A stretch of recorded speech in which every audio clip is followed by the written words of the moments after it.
Um filme inspirado pelos pôsteres, slogans e até filosofia da Segunda Guerra Mundial.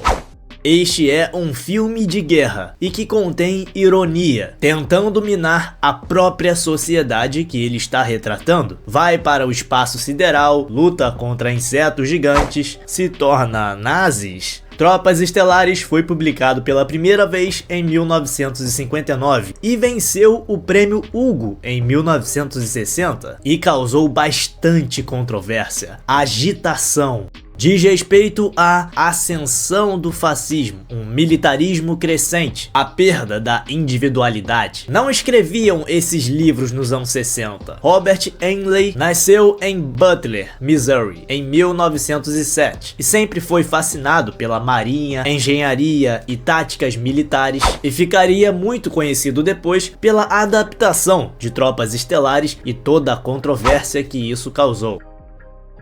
Antes disso, ele era mais conhecido por ser o autor de Stranger in a Strange, que foi escrito em 1961 e se tornou um clássico instantâneo para a chamada contracultura do final da década de 60. E então ele foi uma figura muito influente e inovadora para a ficção científica. E a trama aqui trata da democracia e como ela nessa teoria não funciona mais, e que o fascismo ou o neofascismo teoricamente seria mais aceitável, foi baseado na ideia de que o que teria acontecido se os alemães tivessem vencido a guerra. Como seria o mundo? Seria um governo mundial fascista orientado para o exército? Uma utopia fascista? Uma sociedade que funciona, que tem pouca pobreza, um mundo organizado, muito regimentado, mas que não aceita nenhum desvio, nenhuma individualidade. Até a trilha sonora foi criada em forma de sátira, como se fosse uma propaganda, e também junto com aqueles slogans: junte-se à infantaria móvel e salve o mundo. O filme começa com uma paráfrase direta de aquele clássico filme alemão de propaganda, com aquela sequência "estou fazendo a minha parte". Isso também estava no filme alemão, com todos os alemães ali ouvindo Hitler, prontos para a guerra. E a trama também mostra que o único acesso das pessoas à informação é totalmente sob o controle do governo mundial a quem eles servem e que quer manter regras cidadãs. Tem também uma parte interessante que é a ironia envolvendo as crianças. Você tem soldados que, ao invés de dar balas doces, dão projéteis. E tem as crianças também que pisam nos insetos. E os insetos são os inimigos no filme. É meio que uma paródia, tudo é meio que uma paródia, mas não é comédia. Você tem um uniforme meio que da Gestapo. Você tem a mensagem de que a guerra torna fascista quem se envolve com ela, no sentido de invadir um lugar, expandir o seu território, o nacionalismo de tomar um lugar e impor a sua cultura, destruir o adversário, aqui, no caso, um outro planeta, uma outra espécie, uma sátira do que aconteceu na Segunda Guerra Mundial, de invasão de países e como veem os outros povos, insetos, porcos, ratos, enfim, desumanizar o inimigo mesmo, os transformar em insetos, e aí tudo bem pisar ou matá-los.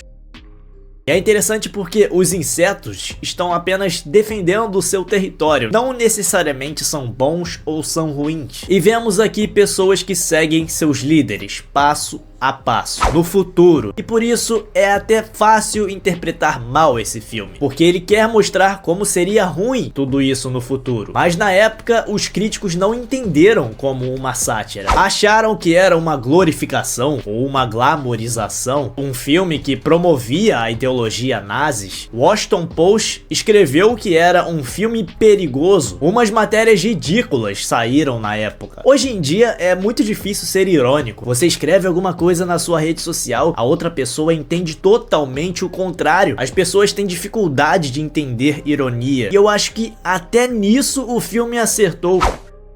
Fato é que isso atrapalhou a carreira de Paul Verhoeven no cinema, porque depois de tantas críticas, os próximos filmes dele foram postos à dúvida, como O Homem Sem Sombra, que também é um ótimo filme. Olha, eu sou fã do Paul Verhoeven, ele é um diretor visceral, intenso, os filmes dele são assim, Robocop foi assim, ele é um diretor diferenciado, pra quem não sabe, ele tem doutorado em matemática, então ele pensa cada cena nos mínimos detalhes e ângulos precisos. Ele quis trazer aqui atores jovens e desconhecidos para que a inocência estivesse transparecendo na tela, uma espécie de proto-fascismo, uma sociedade autodiscriminatória, né, com pessoas muito bonitas, perfeitas, que parecem que pertencem a uma praia na Califórnia do Sul, mas às vezes também parecem vazios. É um filme sobre pessoas e sobre valores, e foi perfeito ter Paul Verhoeven na direção porque ele, quando mais novo, ficou 2 anos no exército holandês, quando ele era oficial da marinha, e foi convocado lá nos anos 60, então ele usou um pouco desse conhecimento dele no filme. Ele nasceu no auge da Segunda Guerra Mundial, então ele viu ali do seu quintal, né, do seu país, a invasão. Isso resultou em um dos seus melhores filmes também, bem antes, chamado Soldado de Laranja, e depois ele teve essa chance de reimaginar tudo isso com elementos de ficção científica, táticas e armas de guerra que só foram alteradas para condizer com o futuro. Você pode ver que as naves são como as fortalezas voadoras. O B-17 chegando sobre um planeta é como se fosse a invasão da Normandia. Dale Dye foi o conselheiro militar do filme. Seu papel era pegar atores crus e transformá-los em soldados. Ele já tinha feito isso em Platoon e se tornou bastante requisitado em Hollywood como o cara do treinamento para filmes militares. Usaram um campo de treinamento em Wyoming, treinaram manobras militares, manuseios de armas por 2 semanas.